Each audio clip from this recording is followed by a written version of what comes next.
reducir la carga de enfermedad atribuible a la contaminación del aire, como reducir estos 7 millones, sino que además queremos reducir la exposición de la población en condición de vulnerabilidad. Y tenemos otra problemática creciente, por ejemplo, relacionada con la erosión e incendios, que también es una fuente importante de contaminación en la región. Esos son los datos del Observatorio de Calidad del Aire de la Organización Mundial de la Salud acerca de las concentraciones promedio de PM2.5 a nivel nacional. Son datos publicados en 2018, de 2016. El año pasado se empezó a realizar la actualización de este reporte, entonces esperamos este año tener una actualización del indicador. Pero el mensaje general es que la mayor parte de las áreas urbanas en América están excediendo los valores guías de la Organización Mundial de la Salud. Y vamos a tener una presentación, unas diapositivas más adelante también mostrando un poquitico más acerca de los datos, y por supuesto la presentación de Nelson nos va a poder dar mayor visión al respecto. Entonces tenemos un problema porque nuestra población está expuesta a altos niveles de concentración de contaminantes. Y también cuando miramos desde el punto de vista del uso de energía contaminante en las viviendas, entendía energía contaminante como combustibles sólidos y querosene, vemos como aún existe un gran porcentaje de la población que depende de este tipo de energías para cocinar y para la calefacción. Y esto nuevamente tiene implicaciones de equidad y sobre el desarrollo de nuestra región. Y esto hace que imágenes como las que vemos a continuación puedan ser comunes y, bueno, comunes y estacionarias sí, estacionarias en nuestra región. Esta es una imagen solamente por poner algunos países, pero esta es una imagen de Cochabamba en Bolivia, esta es una imagen de Monterrey en México, cómo la contaminación del aire eh, cambia el paisaje y aumenta la exposición de nuestra población. Y son estas dos ciudades, pero tenemos otros ejemplos en la región. Y por supuesto, el problema de calidad del aire en interiores que afecta a la población en condición de vulnerabilidad. Ahora, tenemos esos datos, pero cuando miramos acerca del panorama del monitoreo de la calidad del aire en las Américas, podemos ver además los retos de esta información. Y es que el acceso a la información de la calidad del aire y las exposiciones son desiguales en la región. Estoy viendo que hay un poco problemas con la resolución de esta imagen, pero este mapa nos está mostrando cuál es la cobertura de monitoreo de PM2.5 en la región, y los puntos verdes es donde se cumplen las guías de calidad del aire de la Organización Mundial de la Salud.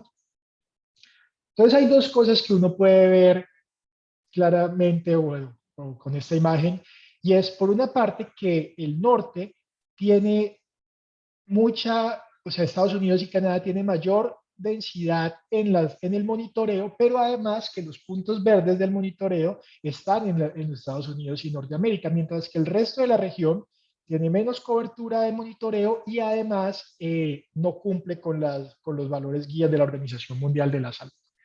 Y eso también tiene implicaciones en los datos que estábamos viendo anteriormente, porque realmente hay limitaciones para saber cuál es el acceso, cuáles son las concentraciones que estamos teniendo en la región. De hecho, podemos ver que solamente 20 países tienen información de redes de monitoreo de la calidad del aire, y cerca de 115 millones de personas en América Latina y el Caribe que viven en ciudades de más de 500.000 habitantes no tienen acceso a información de redes de monitoreo de la calidad del aire.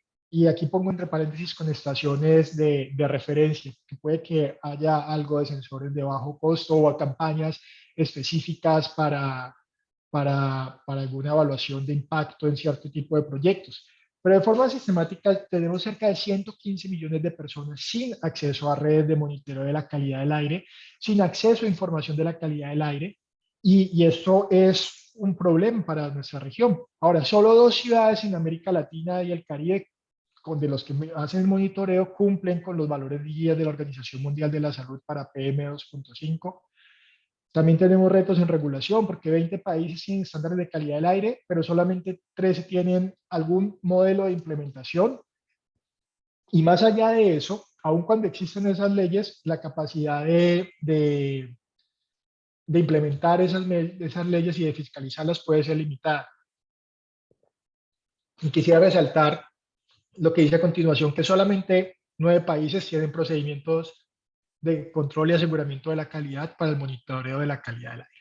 Entonces tenemos problemas importantes porque la cobertura es insuficiente, la calidad de los datos no está asegurada en todos los casos y la cobertura y cuando podemos medir no siempre se están cumpliendo las guías de la calidad de la OMS para PM2.5 en este caso en particular. Entonces tenemos un problema de equidad y acceso a la información que limita la capacidad de la toma de decisiones desde la perspectiva de salud pública, pero además que limita la implementación de nuevas tecnologías. Por ejemplo, en el caso de los sensores de bajo costo o las observaciones satelitales, su uso efectivo requiere que haya redes de monitoreo, que haya información de calidad a partir de estaciones de referencia en el campo.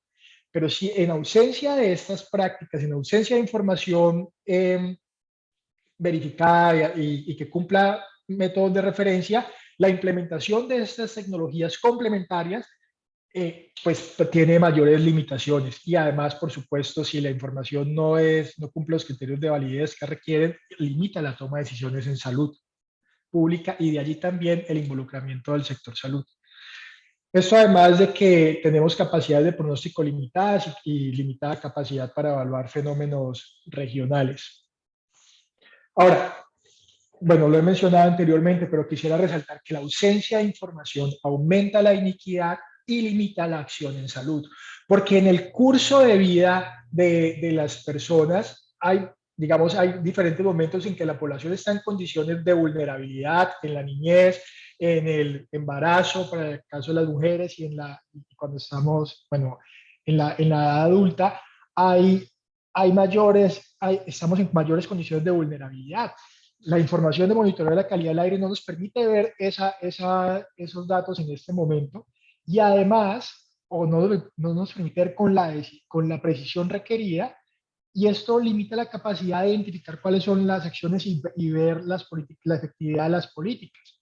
Y si a esto le sumamos, el mensaje aquí también queremos decir es que la contaminación del aire no nos afecta a todos por igual. Tenemos también población que está expuesta por condiciones laborales a mayores concentraciones de contaminantes atmosféricos. Y bueno, esta imagen, retomando la de la diapositiva anterior, de cómo la calidad del aire en los hogares pues es fundamental porque es el lugar donde la población, sobre todo los niños y los adultos mayores, están la mayor parte del tiempo.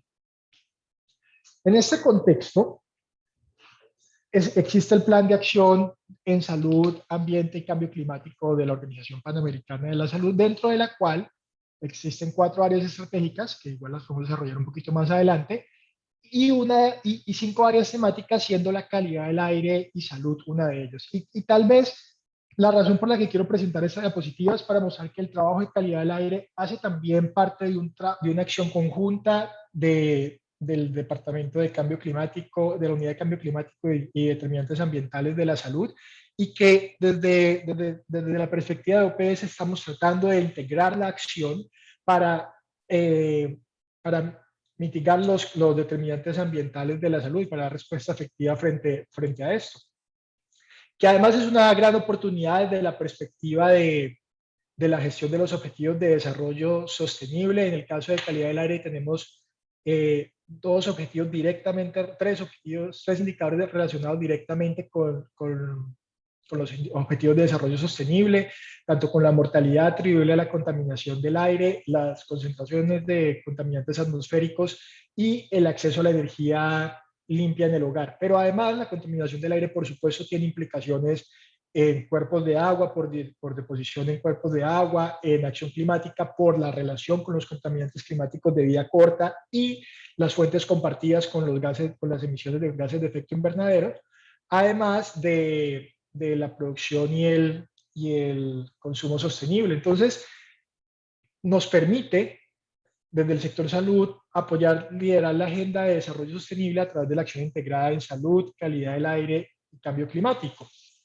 Y además, cuando lo miramos desde la perspectiva de la recuperación verde y saludable, el manifiesto de recuperación para una recuperación verde y saludable que propuso la Organización Mundial de la Salud y otras agencias de Naciones Unidas el año pasado, vemos cómo invertir en energías no contaminantes, asegurar una transición energética rápida en pro de la contaminación y proteger el ambiente natural, bueno, proteger la naturaleza son aspectos importantes, así como construir ciudades sanas y habitables, son aspectos importantes para la recuperación de la COVID y bueno, la COVID nos ha mostrado la importancia de poder integrar la salud ambiental en la gestión de nuestras ciudades y en la gestión de la salud. Entonces aquí le apuntamos en salud y calidad del aire, y aquí sobre el programa de calidad del aire y salud, reducir la carga de morbilidad y la inequidad en la salud atribuible a la contaminación del aire. Nuestro objetivo desde la OPS es fortalecer la capacidad de los actores de salud para abordar los determinantes ambientales de la salud, priorizando poblaciones que viven en situaciones de vulnerabilidad.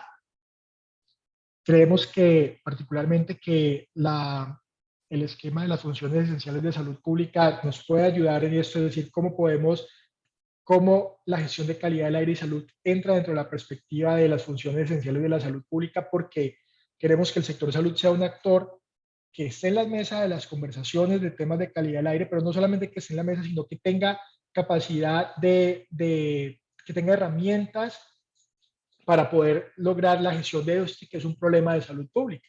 Entonces, para eso tenemos 4 áreas estratégicas: mejorar el desempeño de los programas de salud pública ambiental, fortalecer la vigilancia de la salud pública ambiental, que es una de las áreas que es el área a cargo de ACNIS, fomentar un sector de la salud resiliente y responsable con el medio ambiente y promover comunidades ambientalmente saludables y resilientes. Algunas acciones, por ejemplo, de esa cooperación técnica incluye, quisiera resaltar, el promover el establecimiento de objetivos de la calidad del aire basados en las guías de la Organización Mundial de la Salud. Como vimos anteriormente, no en todas partes existen estándares basados en las guías de calidad del aire, algunos muy antiguos en nuestra región. Este año esperamos la actualización de las guías de calidad del aire y seguramente será un tema también de algún futuro conversatorio, pero necesitamos instrumentos que nos permitan promover la implementación de estas normas para proteger la salud de la población, fortalecer las capacidades del sector salud también y poder tener la visión de salud en los planes de calidad del aire. ¿Para qué hacemos inventario? ¿Para qué hacemos monitoreo? ¿Cuáles son los impactos en salud de eso? ¿Cuál es la perspectiva de salud pública en estos instrumentos? En el tema de la vigilancia de la salud pública, por supuesto, fortalecer las capacidades para la medición y el análisis de los indicadores de desarrollo sostenible relacionados con la calidad del aire y el fortalecimiento de la investigación en calidad del aire y salud para fortalecer la toma de decisiones. Promover el uso de energía limpia en el sector salud, que es uno de los aspectos determinantes o prioritarios para la Organización Panamericana de la Salud y para este programa a través de la iniciativa de eliminación de combustibles sólidos para cocinar y calefacción. Y también el promover el sistema de alerta, el establecimiento de sistemas de alerta temprana durante episodios de contaminación del aire. Y en ese contexto, por supuesto que el monitoreo de la calidad del aire es fundamental. Y por supuesto que el sector salud es un actor clave para abordar esta problemática, para sintetizar la evidencia, para desarrollar orientaciones basadas en evidencia y utilizar herramientas de evaluación de impacto para evaluar políticas y los impactos en salud. Los indicadores de desarrollo sostenible relacionados con la calidad del aire y salud están en custodia de la Organización Mundial de la Salud, por lo cual la participación del sector salud es fundamental. Además que cuando se hace la perspectiva de los impactos en salud, nos permite elevar el nivel de ambición de las diferentes políticas que existen. Son un incentivo para políticas que buscan reducir su impacto en salud, o políticas como electromovilidad, por ejemplo, pueden aumentar su ambición cuando tenemos en cuenta consideraciones de salud. Por supuesto, apoyar la articulación interministerial con los actores de salud, energía, medio ambiente, para de esta forma abordar eficazmente los problemas de salud pública. Desde la OPS, y creo que estoy llegando cerca a mi tiempo, me quedan un par de diapositivas, mencionar algunas de las herramientas de cooperación como la campaña Breathe Life o Respira la Vida. Es una campaña de comunicación y concienciación sobre calidad del aire, cambio climático y salud, las guías de calidad del aire. RQ Plus como una herramienta para la estimación de impacto en salud por contaminación del aire. Heart y Chest para el diagnóstico y la planeación de acciones para el acceso a la energía limpia en el hogar, y los trabajos con centros colaboradores, instituciones de referencia y expertos técnicos con el objetivo de fortalecer la acción del sector salud en torno a la gestión de la calidad del aire. Y tal vez para terminar, quisiera mencionar algunos mensajes claves y en particular acerca de la amplia evidencia que existe sobre la contaminación del aire y salud, y no hay excusa para esperar más. Disculpen, hay un problema aquí de redacción con la segunda, pero lo que queríamos decir es que necesitamos mejorar la información de acceso a la calidad del aire, que es crítico para poder tomar decisiones y para poder evaluar el impacto sanitario de las políticas sectoriales. Y que esto también quisiéramos replantearlo en el contexto de la pandemia, o replantearlo no, pensarlo en el contexto de la recuperación verde y la pandemia, de la pandemia por COVID-19, porque es un llamado a que se haya una mejor inclusión de los temas de determinantes ambientales de la salud en esta gestión de nuestras ciudades y de los países. Muchísimas gracias por el tiempo. Para nosotros nuevamente es un gusto poder estar acá con ustedes y estamos atentos a las preguntas. Muchísimas gracias. Muchas gracias, Juan. Invito a que Nelson entonces empiece su presentación. Creo que va a compartir la tela también. Sí.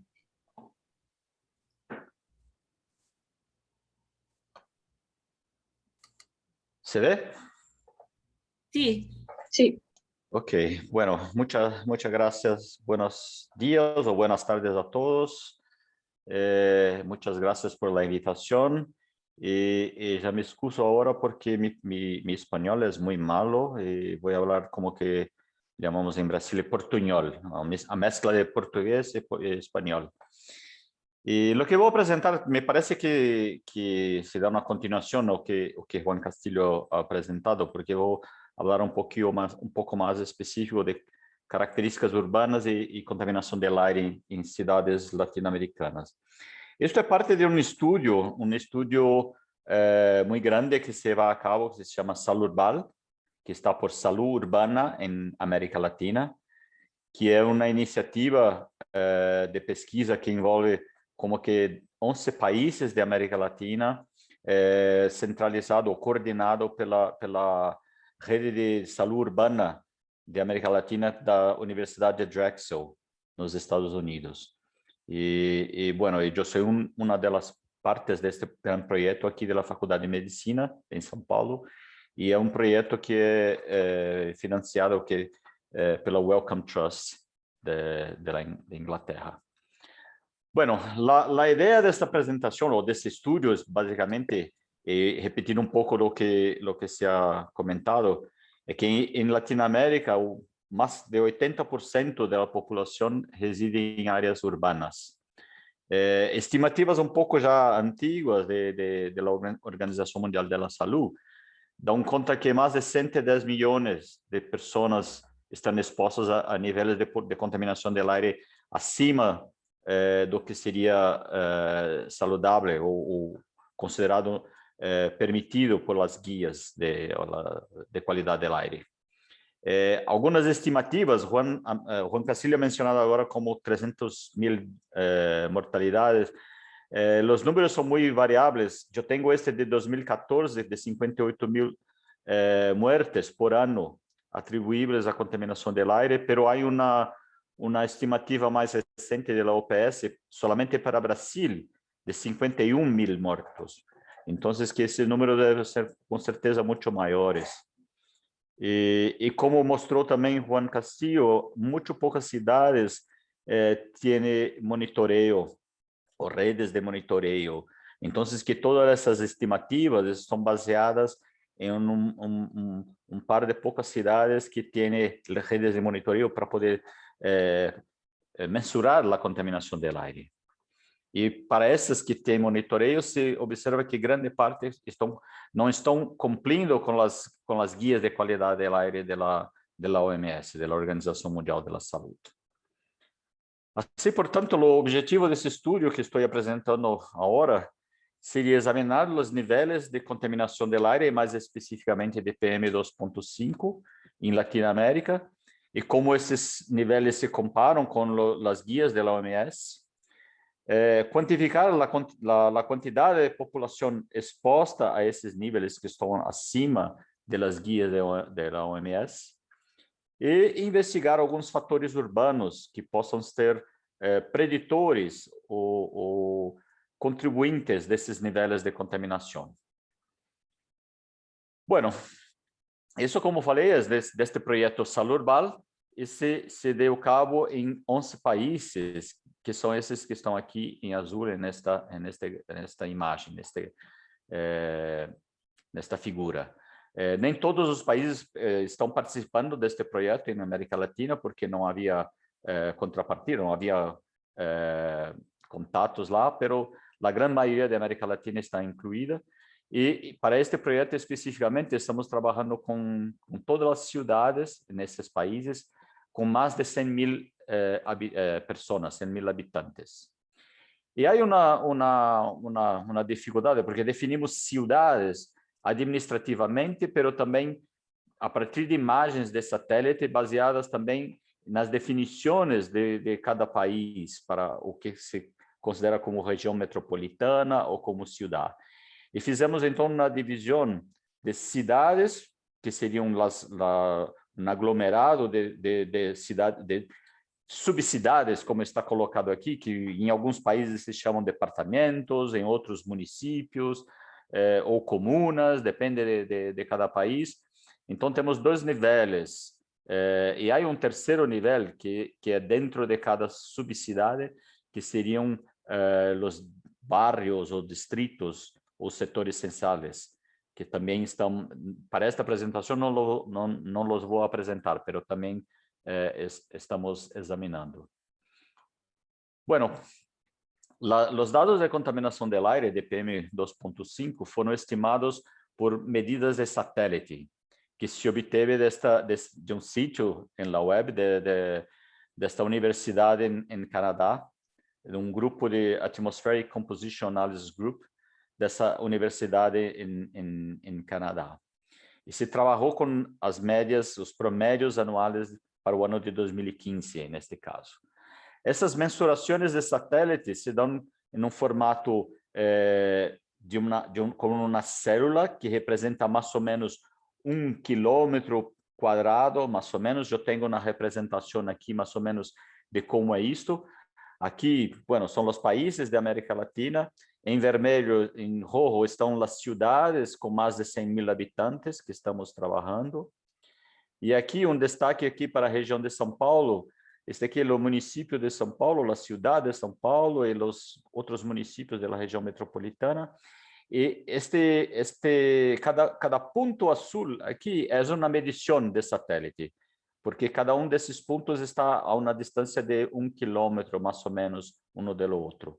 Então, cada um desses pontos era uma medição, era uma observação, um dado anual, um promédio anual. Então, se calcula o promédio para toda a região, por exemplo, para a cidade de São Paulo, a partir dos limites geográficos, se pode calcular o promédio anual para cada uma das cidades nesse estudo. Então, foi assim que se contabilizou as medidas de PM2.5. E como fatores urbanos, né, relacionados tanto com a forma urbana como a parte de transportes, que, como Juan Castillo já mencionou, é o maior contribuinte da contaminação, utilizamos a densidade populacional E algumas dessas medidas, algumas dessas medidas ao nível de cidade e algumas dessas outras medidas ao nível de subcidade, um nível menor, ok? Ao nível de cidade, então, a densidade populacional, que seria basicamente a população sobre a área, uma medida de fragmentação, que seria o número de manchas urbanas dividido pelo total da área, uma medida de costos de petróleo, de gasolina, a presença ou não de transporte público de massa, basicamente BRT, que como Transmilênio em Bogotá, em outras cidades de Latinoamérica, metro ou trans e outros tipos de transporte não poluente, como trens urbanos, basicamente. Utilizamos também um índice de motorização aqui para veículos comuns, de transporte individual, também transporte coletivo, buses, e algumas medidas, uma medida de intersection density, que é uma medida de, densidade de intersecções, que seria uma medida que mostra o quão ligada está uma cidade, que permite se caminhe mais ou menos, ou que se possa hacer as coisas caminhando, ou que se precisa usar mais transporte coletivo ou transporte individual. Então, também, assim como a fragmentação e a própria densidade populacional, são medidas que dão a ideia de como isso pode influenciar ou não os níveis de contaminação do ar. Utilizamos também um indicador de congestão de tráfego e de áreas verdes. Então, alguns desses são relacionados ao setor de transportes e outros as características da área urbana, basicamente. E, por fim, utilizamos ainda o produto interno bruto per capita, a renda do país per capita, como uma medida de desenvolvimento, a população por idade neste ano, e também o crescimento populacional. Ok? E, se fez isso está um pouco mais de detalhe, pela estatística que se usou foram modelos multiniveles para analisar todos esses dados, e isso é o que eu vou mostrar agora. Essas são as medições, a concentração promédio de PM2.5 para cada uma delas, são cerca de 470 cidades latino-americanas que estão aqui nesse grado. Desculpa, neste caso aqui são cerca de 1.000 cidades latino-americanas em todos esses países. E se pode ver que, a grande maioria estão com níveis acima da guia da OMS de 10 microgramas por metro cúbico, como promédio anual. A grande maioria está, em alguns países, praticamente todo o país está acima dos níveis recomendados, alguns outros, principalmente na América Central, aqui se juntou os países da América Central, estão todos quase abaixo, as cidades todas abaixo, mas há uma grande variabilidade, tanto entre os países como dentro de los países. Em termos de números, esse é o número de cidades, aqui são cidades, são como regiões metropolitanas em cada país, e você tem aqui uma ideia do número de cidades que se foram avaliadas. Em verde são as que estão acima do guia da qualidade do ar da OMS. Eu tenho uma tabela com números um pouco mais fáceis de visualizar. Basicamente, o que encontramos é que 38% das cidades, ou 55% das subcidades, das cidades, comunas, distritos ou departamentos, estão em níveis anuais acima da guia da OMS. Em total, 171 milhões de pessoas nestes países que estariam acima, respirando aire contaminado, acima da guia da OMS. E desses 171 milhões, 12 milhões são crianças, niños abaixo de 5 anos e 14 milhões de adultos acima de 65. E aqui temos os percentuais e os números para cada país.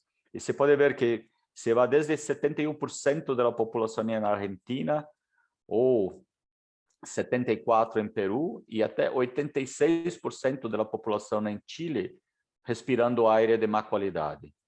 E o mais baixo aqui seria em Central América, onde somente 10% da população está respirando aire de má qualidade. Aqui está um pouco mais de detalhe para cada país, é basicamente o mesmo número, pero por faixa, por idade, menores de 5 anos e acima de 65 anos, com os percentuais e os números, solamente para dar um pouco mais de detalhe. Em termos de fatores urbanos, o que nós encontramos é que, bueno, aqui há uma análise univariada, uma análise completa com todo, pero sem um índice de motorização que entrou solamente no modelo final. Eu vou me deter solamente no modelo final com motorização e fazer uma outra observação.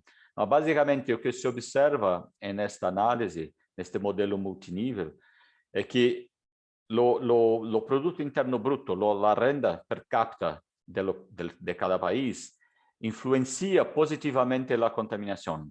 Ou seja, quanto mais rico o país, mais contaminação do aire. O que seria esperado, porque quanto mais rico o país, mais indústria, mais automóvel, mais veículos, então estaria de acordo com o que se espera.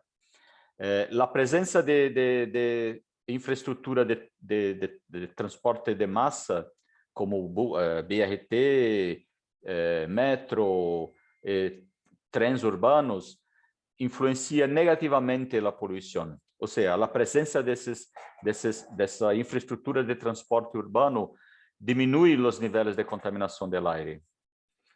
Por outro lado, a densidade populacional, que apareceu significantemente aqui nesses dois modelos, não foi significante aqui, mas é um indicador importante, porque implica que quanto mais densa a cidade, quanto mais espraiada a cidade, quanto mais espraiada, maiores os níveis de poluição. Quanto mais densa, quanto mais concentrada, menores os níveis de poluição. E, obviamente, que o índice de motorização também mostrou uma relação importante. Quanto mais motorização, o que seria esperado, também mais contaminação do aire.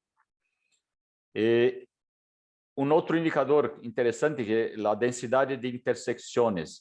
Também, uma densidade de intersecções muito grande implica o quê? Que há também maiores níveis de contaminação. Isso porque maiores intersecções implica maior tempo de transporte, porque há mais esquinas, bueno, os veículos têm que parar mais vezes, se quedam mais, isso implica maior taxa de congestão de trânsito e tudo isso. E as áreas verdes que apareceram como protetor, como diminuição da contaminação do aire, perderam seu efeito no modelo final. Mas essas são as características urbanas que nós identificamos nesse estudo. Bueno, para fazer um resumo bem grande, foram 371 cidades que contabilizam mais ou menos 300 milhões de habitantes na América, nesses 11 países da América Latina. Em verdade que não são 11 países que fazem parte de Salurbal, pero um dos países não teria dados de população, então não foi incluído. Então são 10 países aqui com 371 cidades. Lembrando que para subcidades são como que quase 1.000 subcidades nessas 371 cidades. Bueno, 38% acima dos níveis de contaminação do aire da OMS, variando 62% em Chile, 51% em México 13% em América Central. Mais ou menos 58% de todos os residentes, que dá como 172 milhões de pessoas expostas a níveis acima das guias de qualidade do aire. Isso dá como 12 milhões de niños entre 0 e abaixo de 5 anos. 85% da população de Chile, que foi o país com mais população exposta a níveis acima das guias de qualidade do aire, e apenas 9% em América Central, uma diferença muito grande. Eu não mostrei nas gráficas, mas fizemos também uma análise para ver se havia alguma diferença por gênero, e não havia nenhuma diferença. Também não havia nenhuma diferença muito grande em termos de educação, porque havia uma hipótese de que as populações mais deprivadas, com menos educação, com menos rendas, estariam mais expostas. Mas não observamos uma diferença muito grande em termos socioeconômicos, nesse caso baseado na educação. E a quantidade de velhos, de pessoas mais grandes, acima de 65 anos, se mostrou um pouco mais exposta em alguns países. Na grande maioria dos países, as pessoas acima de 65 anos estavam mais expostas aos níveis de contaminação acima dos guias de contaminação do aire, exceto por Colômbia e América Central, onde a população mais jovem era a que estava mais exposta. Bueno, em termos de características das cidades, como foi comentado, o que está aqui em, como se diz, negrito, em bold, são o que foi significante em los modelos. Basicamente, o que encontramos que na renda per capita, o produto interno bruto per capita maior, ou uma grande densidade de intersecção, vão levar a maior níveis de contaminação. Cidades mais grandes, com motorização e com congestão de tráfego, também levam a maior poluição, mas não foram significantes no modelo final. Por outro lado, cidades com maior densidade populacional, com mais espaços verdes e com presença de transporte de massa, como BRT, metro e trens urbanos, teremos níveis menores de contaminação do aire. Bueno, todos os detalhes desse estudo estão nesta publicação que saiu recentemente, creio que é fevereiro deste ano. E basicamente o que se pode destacar é que há medidas que se podem fazer para reduzir os impactos da contaminação do aire e, por consequência, os impactos sobre o câmbio climático, que estão muito relacionados. Então, as cidades podem implementar ações que ajudem a mitigar os níveis de contaminação, como intervenções relacionadas com o aumento de espaços verdes, por exemplo, controlar as congestões de tráfego, ou fazer que o tráfego por carretera seja mais ágil, e fomentar também o uso de transporte público. E também de transporte sustentável, como por bici, que se pode ajudar também a diminuir os níveis de contaminação. E o planeamento urbano, basicamente, tem um rol muito grande nos níveis de contaminação, porque se planeia cidades mais compactas, com mais conexões e com transporte de qualidade, também se pode chegar a níveis de contaminação menores. Obviamente que há outras medidas, como a qualidade dos combustíveis e outras coisas. Bueno, isso era o que tinha para apresentar. Muchas gracias a todos e, bueno, estou aqui para a discussão, para o debate. Gracias.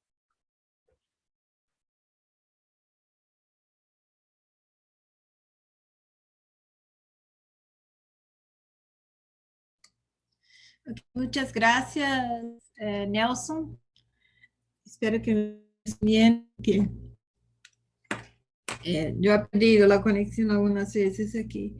Creo que tenemos bastante interés. Yo tengo un montón de preguntas aquí. Voy a iniciar con, con las preguntas de acuerdo con lo que yo he recibido. Pueden mantener sus preguntas que vamos a intentar hacer llegar a todos.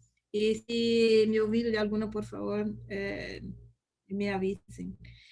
Eh, Hay una pregunta inicial que pregunta Paulina Amor, ¿qué estrategias ha implementado Estados Unidos para estar cumpliendo las recomendaciones de la OMS para PM2.5?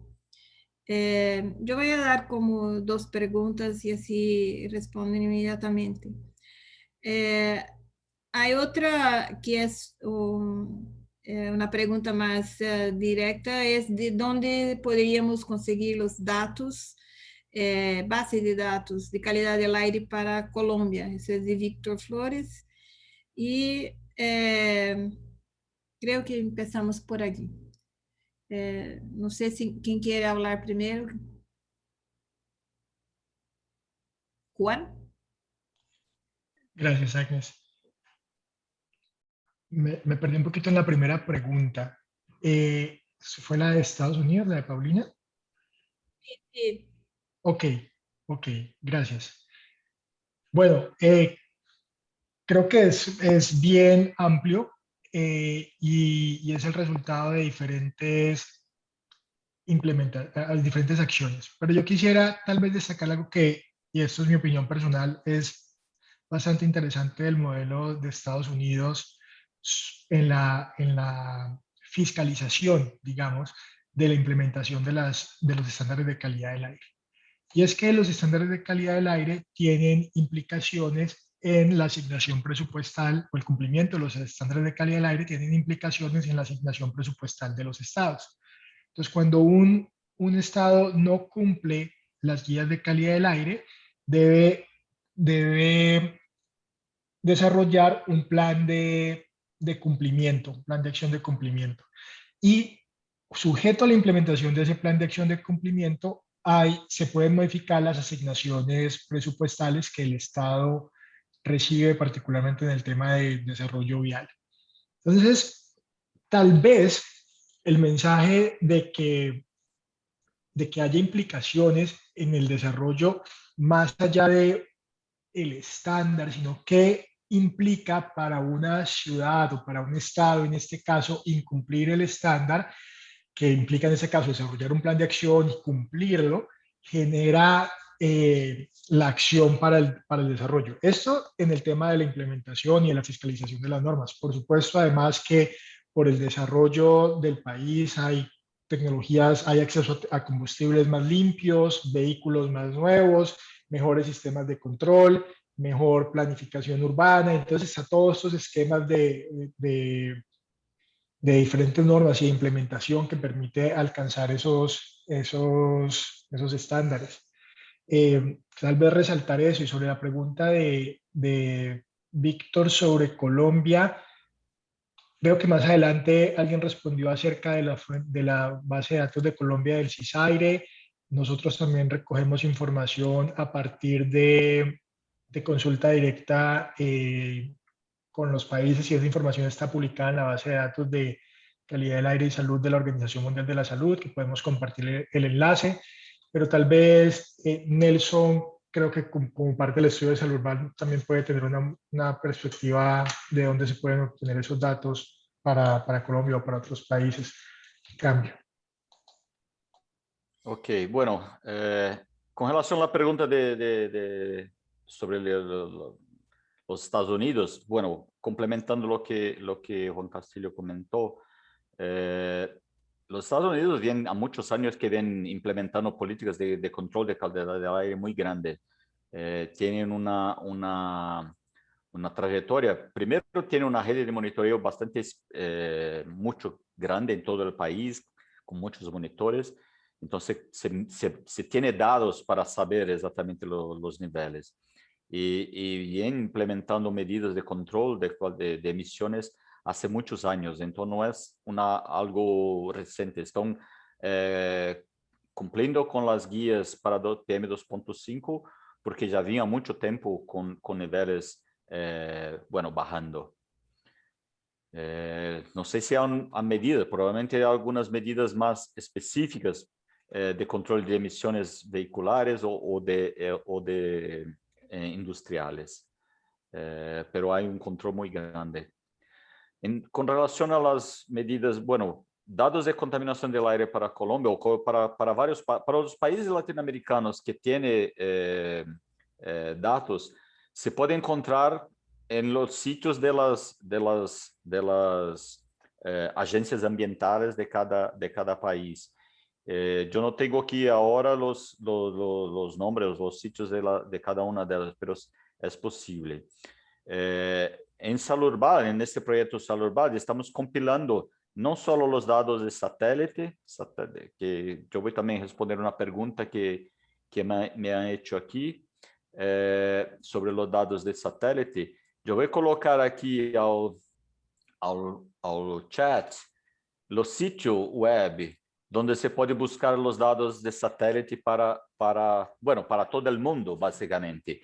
Y claro que se puede recortar para cada uno de los países que se necesita, se puede recortar a partir de esto. Este es o sitio web da Dalhousie University, que tem todos esses dados. São dados promédios anuais desde 1996 hasta 2018 agora, e que se vão, bueno, fazendo, como se diz, atualizações regulares, não sei te dizer, mais ou menos a cada 2, 3 anos, creio, se hace uma atualização. Quando começamos esse estudo, os dados eram hasta 2016, e agora em novembro passado, se atualizou para 2017 e 2018. Então, que se fazem atualizações periódicas. São dados de satélites, são vários satélites, mas basicamente MODIS, que é o satélite que é o mais utilizado. E os dados são, uma outra pergunta que estava aqui também colocada, se são,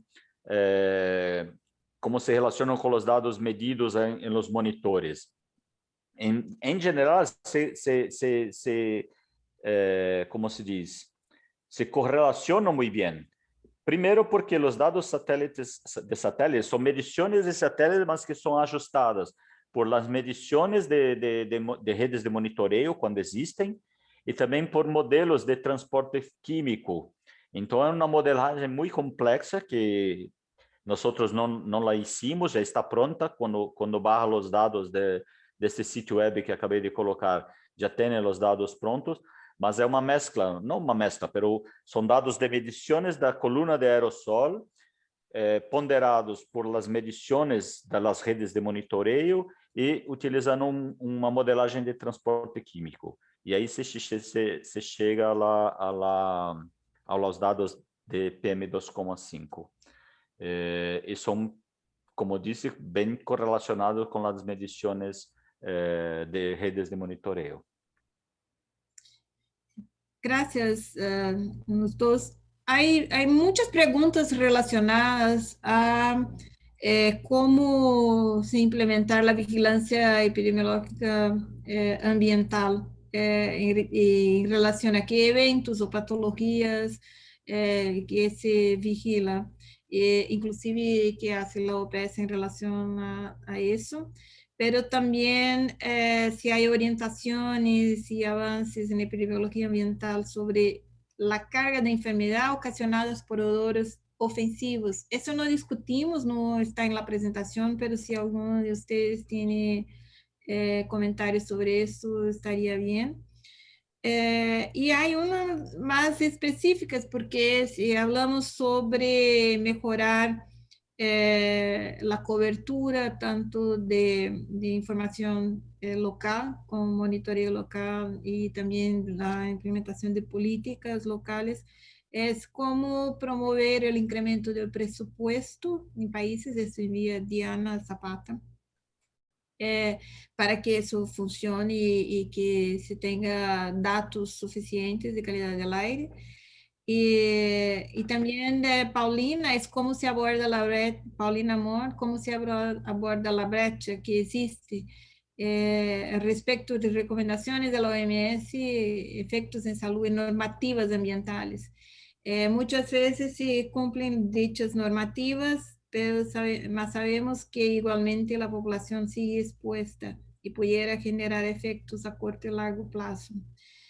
Y hay una pregunta también más genérica, estoy dando todas para que comenten juntos o separado, sobre la influencia de la calidad del aire en el proceso de propagación, diseminación de agentes microbianos, en el caso específico del SARS-CoV-2. Ese es de Osvaldo Ortigosa. Creo que ya tiene algunas preguntas para comentar. No sé quién quiere empezar ahora. Nelson, ¿quieres empezar? Bueno, posso empezar. Em relação la pergunta de olores, eu não sei nada sobre isso, então não posso comentar nada. Com relação bueno, avanços em epidemiologia ambiental para vigilância ambiental, eu creio que, bueno, há coisas que estão acontecendo. Lo que mostrei, por exemplo, uma grande dificuldade que temos em monitoreo, em vigilância em saúde ambiental, é ter buenos dados de exposição para a população. Porque se não sabe se a população está exposta, não tem como fazer ações, não tem como medir impactos, não tem nada. Então que ter dados de exposição son importantes. Y una tecnología que se ven avanzando mucho es esta de utilizar datos satelitales para hacer, por ejemplo, para contaminación del aire, poder tener dados de exposición. No son perfectos, obviamente, pero son una estimativa muy próxima do que sería esperado para la exposición a contaminación del aire. Então, isso é uma das iniciativas, creio que se vem colocando que bueno, tecnológicas, diria, que se pode implementar, que se pode melhorar a qualidade dos serviços em termos de vigilância. Em relação se a qualidade do aire influi processos de propagação de agentes microbianos, há uma controvérsia. Há esta possibilidade, sim, como para o SARS-CoV-2. Há vários estudos mostrando uma maior mortalidade, ou talvez também, não sei se há uma maior taxa de contaminação em sítios onde há mais contaminação do aire. Pero isso não está ainda aún muito claro, porque esses mesmos sítios também tem maior aglomeração, outros fatores que também estão envolvidos e que não estão controlados. Mas sim, é possível que contribua, seja um fator contribuinte.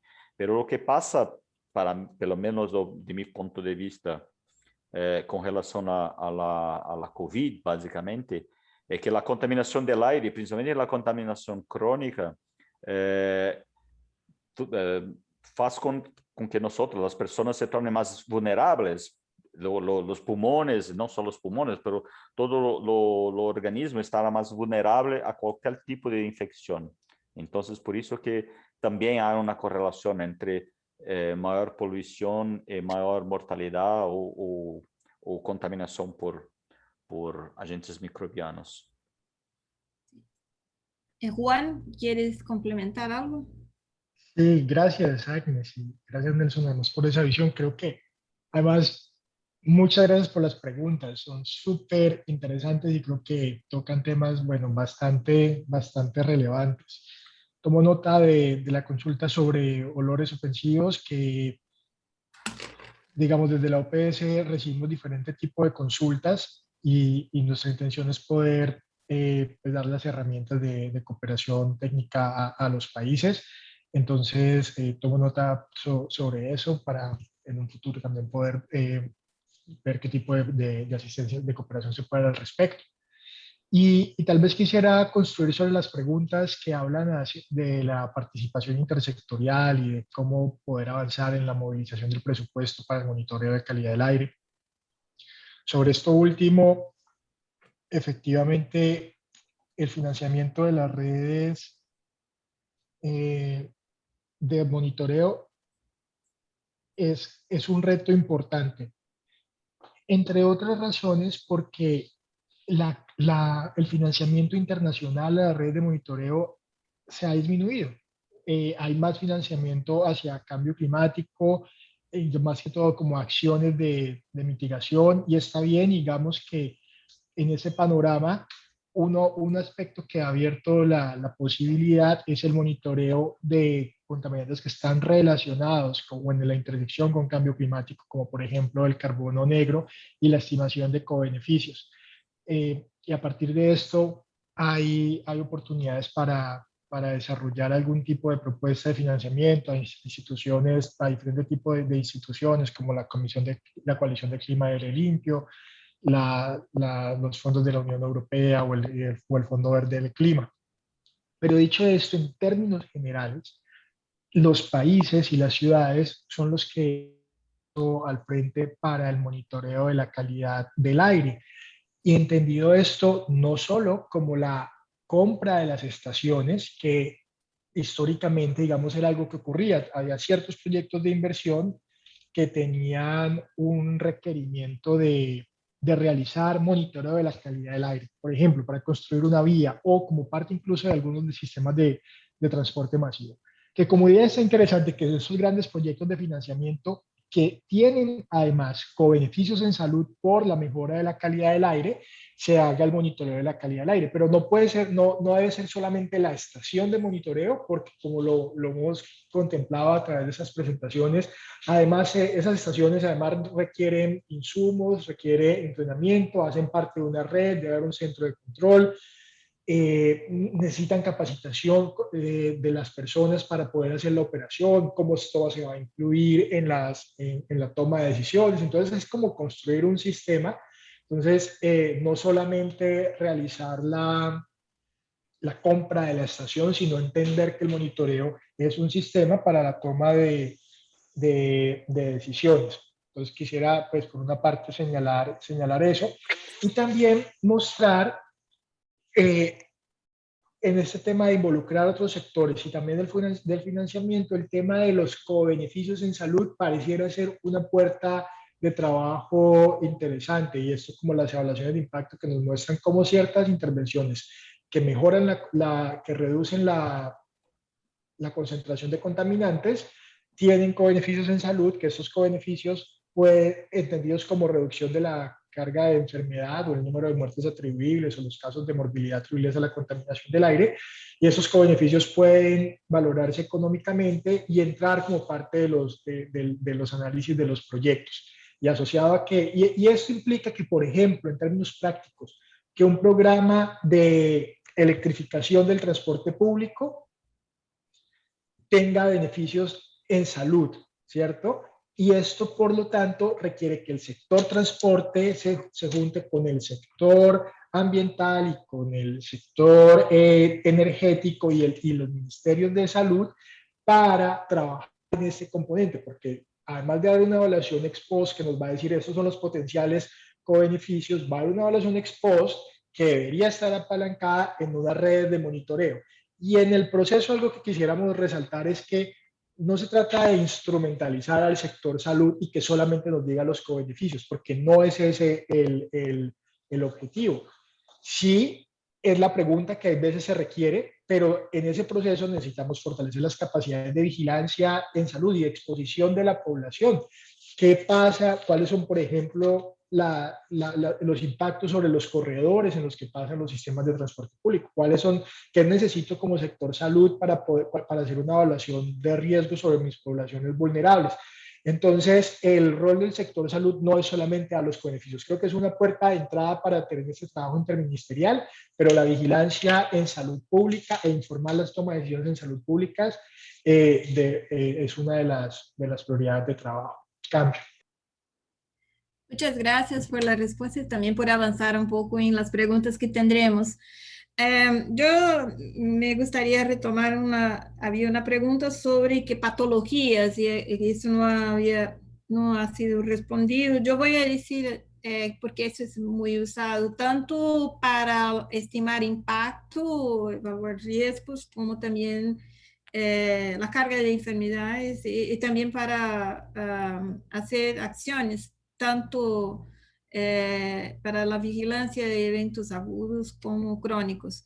Creo que es necesario reforzar la idea que, del punto de vista de epidemiología ambiental, la mejor evidencia de efecto está relacionada con la exposición crónica a contaminantes del aire. Y eso es importante saber porque como bien mencionó Juan y creo que también Nelson, medir no es solamente medir el dato del monitoreo de calidad del aire, hay que garantizar que ese dato pueda ser usado por salud. Eso significa tener un cierto control de calidad de la información.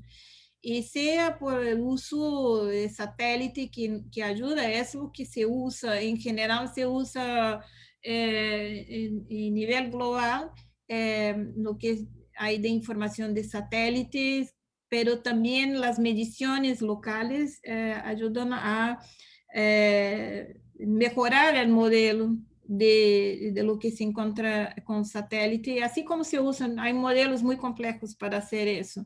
De toda forma, lo más importante es saber que en la vigilancia muchas veces la percepción de riesgo es para el efecto agudo. La gente les gusta, siempre digo, contar los muertos, cuántos son, o un efecto en específico. Y eso es posible y se hace en algunas partes con eventos sentinela. Y para eso se usa, en algunas partes, se ha interés en niños, por ejemplo, en asma. Y la relación de efecto, es importante resaltar. Hay muchos efectos que ya se han publicado, la relación probablemente causal y algunas muy bien probadas, identificadas con toda información, tanto de plausibilidad biológica como también en mediciones internas y externas. Lo que se usa para estimar todo eso que yo he mencionado son las EPOCs, las enfermedades pulmonares obstructivas crónicas, los accidentes cerebrovasculares, infarto agudo del miocardio, y para niños es neumonía, que es bastante sencillo. En general, en muchos de los países donde hay algún tipo de vigilancia de eventos agudos, que son post-episodios, se usa asma como un evento sentinela, pero puede haber y hay estudios, muchos estudios que pueden mostrar incremento de eventos de mortalidad de muertes por eventos cardíacos y circulatorios. Creo que eso es importante. Y del punto de vista de salud pública, reducir la exposición crónica es la más importante. Hay una pregunta aquí.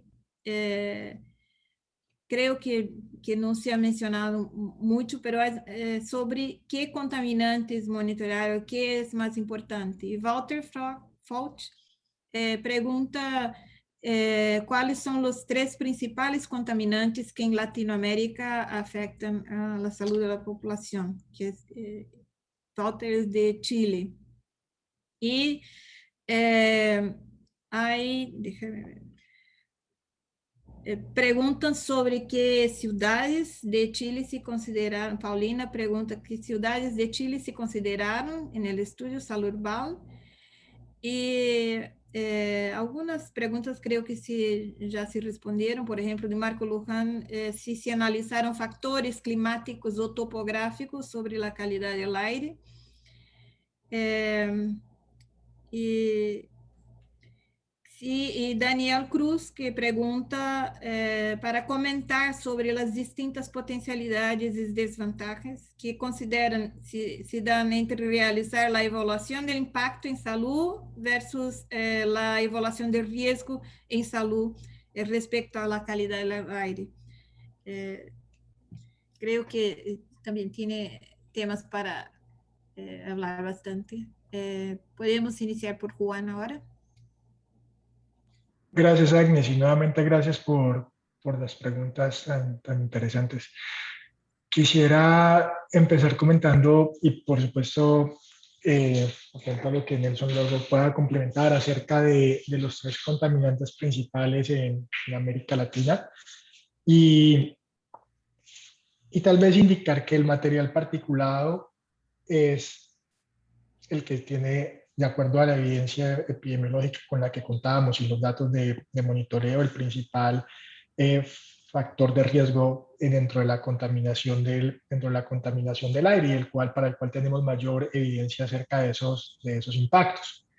Y de hecho es también el contaminante, consecuentemente más bien, es también uno de los contaminantes más monitoreados en la región. Y es interesante ver además la aproximación a este monitoreo en la región. América Latina hizo un esfuerzo muy importante en avanzar en el monitoreo del material particulado PM10, y gran parte de la región cuenta con mediciones de monitoreo de PM10. Sin embargo, la evidencia ha mostrado ahora que la mayor parte de los impactos se concentran en la fracción del PM2.5, y estamos viendo una transición, digamos, hacia ese contaminante, y ya tenemos cada vez más redes que están incluyendo el PM2.5.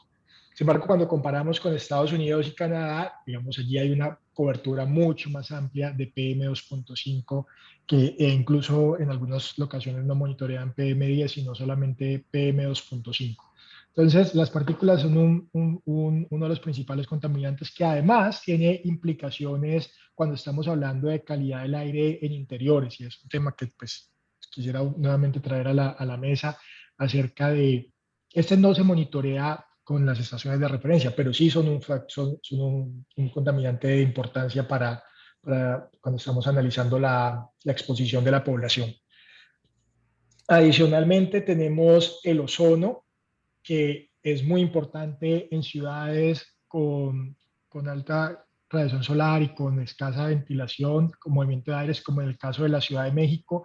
En el caso de Ciudad de México es uno de los principales contaminantes para la activación de los sistemas de alerta de emergencias, de contingencia, perdón, por contingencias atmosféricas. Entonces, es uno de los contaminantes principales, y consecuentemente también los precursores de ozono y de las partículas, y tal vez los óxidos de nitrógeno, destacarlos allí en esta matriz, en los cuales además se cuenta con evidencia de impactos en salud, particularmente en el tema de asma. Creo que perdí un poco las otras preguntas, pero en lo que me parece también bien interesante la que plantea Daniel Cruz acerca de la comparación entre evaluación de impacto en salud y evaluación de riesgo en salud, y allí quisiera también poder escuchar los comentarios de Nelson y de Agnes al respecto. Cambio. Gracias. Creo que lograste responder en general a las preguntas. Podemos retomar esta pregunta al final. Nelson, por favor, ¿quieres complementar? ¿Sí? Sí, bueno, en términos de los principales poluentes, Juan Castillo ya mencionó material particulado, PM10 o PM2.5 son siempre lo primero que viene a mente, porque es lo más estudiado, uno de los más importantes, y hay que siempre considerarlo. E o ozônio é o outro, porque material particulado é material particulado e o ozônio é gasoso, então é um outro poluente muito e tem um comportamento totalmente distinto de material particulado, então é também muito importante. Claro que vários outros poluentes são também óxidos de nitrogênio são importantes porque são um marcador importante de emissões veiculares. Então, também, pero todos são muito correlacionados, exceto o ozônio. Então, que bueno, se tiene que escolher dos, eu diria ozônio e material particulado. Em termos de se houve alguma consideração de fatores topográficos ou climáticos para esta análise que eu apresentei, não se pensamos nisso, mas não se considerou. Primeiro porque não tínhamos os dados, principalmente os dados topográficos. Agora os temos, estamos continuando com esses estudos e los temos alguns dados topográficos. Mas o que temos é a conformação urbana, a mancha urbana, a fragmentação, características urbanas que não dão ideia da topografia, mas são importantes também. Climáticos, claro, são muito importantes em termos de dispersão, de contaminação do ar, mas são muito mais importantes para estudos agudos, estudos de seres temporales, por exemplo. Mas nesse caso não os consideramos. Havia uma pergunta que estava ali também que me chamou a atenção, que se pergunta de monitoreios de baixo custo, se são interessantes para a vigilância. E eu digo que sim, há diversos monitores ou sistemas de monitoreio que se estão implementando agora, incluso aqui na América Latina. Rafael, se está aí, pode falar um pouco mais sobre isso, porque são sistemas, não sei como funcionam exatamente, mas são uma conexão global, se coloca o monitor e este vai abastecendo os dados em la web, então você pode acessar os dados de onde esteja. E sim, eu creio que para vigilância, para monitoreio de modo em geral, é uma boa ideia. Em termos de avaliação de risco ou avaliação de impacto, bueno, eu diria que ambos são muito importantes. Seria difícil pensar, claro, há algumas diferenças, algumas peculiaridades, mas a avaliação de impacto, como o nome já lo diz, está avaliando o impacto de algo que já aconteceu. O risco está um pouco antecedente, se pode prever o que se pode acontecer depois. Então, pelo menos em uma linha temporal, se viria antes, não seria melhor prever o risco e, de preferência, evitar o risco. Que mais? Não lembro se tem mais algo para comentar. Yo creo tendremos muchas preguntas y seguramente vamos a dejar muchas preguntas sin respuesta, pero estamos al fin de la sesión de hora y media y necesitamos hacer el cierre.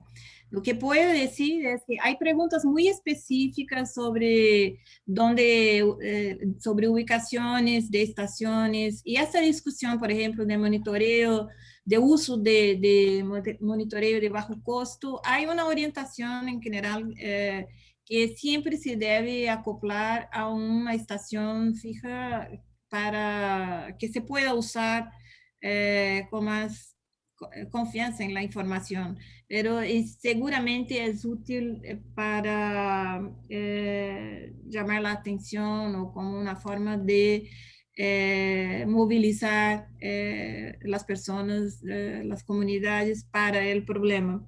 Yo diría que cubrimos una cantidad de información aquí bastante larga. Este webinar está grabado, está siendo grabado y va a estar disponible y se va a enviar a todos los participantes que se han registrado y tienen su correo electrónico.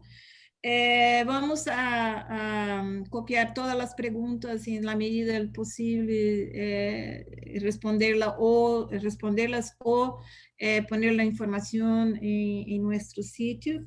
Y Nelson colabora, es parte de la SILAC y yo como una parte de un poco de cierre de este periodo de discusión, decir que hay muchos aspectos y todos relevantes que se han discutido aquí y todos mencionan la dificultad entre no más la discusión si es un problema o no, pero sí cómo tratar de los problemas, de la cuestión de recursos, cómo trabajar la cuestión intersectorial o multisectorial que es necesaria, cómo tratar de los co-beneficios de calidad del aire y cambio climático.